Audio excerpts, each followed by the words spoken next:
মানে আমার সাথে বেগম খালেদা জিয়ার যতটুকু স্মৃতি আছে সেগুলো আরও অনেক পুরাতন স্মৃতি। মানে উনি তখন একদম প্রথম প্রধানমন্ত্রী হয়েছেন বা বিএনপির নেতৃত্ব নিয়েছেন এবং আমি তখন বয়সে অনেক অল্প, এবং ওনাকে তখনই আমি দেখেছি অনেক স্নেহময়ী একজন sort of মার মতো স্নেহময়ী আর কি একজন মানুষ হিসেবে।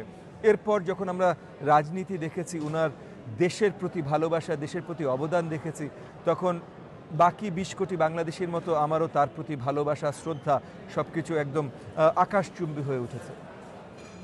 উনি আজকে আমাদের মাঝে নেই, এটার দুঃখ প্রকাশ কিভাবে করব, এখন ২০ কোটি দেশবাসী আসলে পুরো দুঃখে ভারাক্রান্ত। তবে আমাদের দায়িত্ব এখন ওনার যেটা স্বপ্ন ছিল, যে বাংলাদেশ উনি গড়তে চেয়েছিলেন, সেই বাংলাদেশ গড়বার জন্য একনিষ্ঠভাবে কাজ করে, এবং এইটা গড়বার মূল দায়িত্ব এখন ওনার পরে এসে পড়েছেন ওনার সুপুত্র জনাব তারেক রহমানের উপরে। সো আমাদের দায়িত্ব জনাব তারেক রহমানের হাত শক্ত করা, ছায়ার মতো ওনার পাশে থাকা, এবং ওনার মাধ্যমে বেগম খালেদা জিয়ার স্বপ্নগুলো যেন, বাংলাদেশের জন্য স্বপ্নগুলো যেন বাস্তবায়ন হয়, সেটার জন্য কাজ করা। সামনে তো হচ্ছে ত্রয়োদশ জাতীয় সংসদ নির্বাচন। এই নির্বাচনের আগে তার এই অকাল চলে যাওয়াটা কি নির্বাচনের উপর কোনো প্রভাব ফেলবে?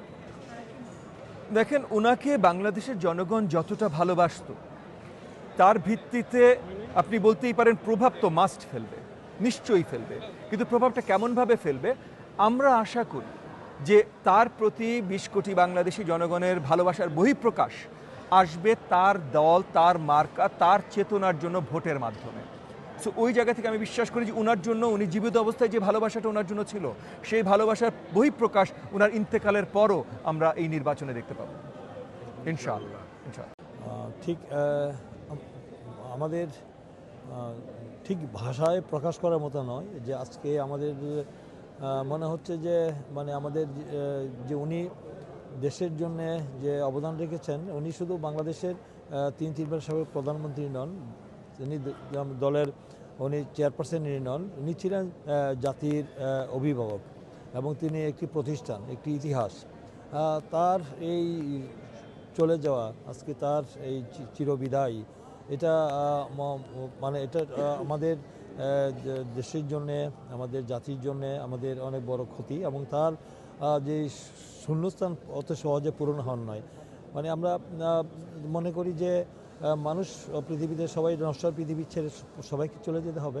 তিনি তার এই চলে যাওয়াটা আমরা এই মুহূর্তে আমরা মনে করি যে আল্লাহ নিয়ে গিয়েছেন। আমরা আল্লাহর কাছে দোয়া করবো, আল্লাহ তাকে যেন সর্বস্থান জান্নাতুল ফেরদৌস নসিব করেন।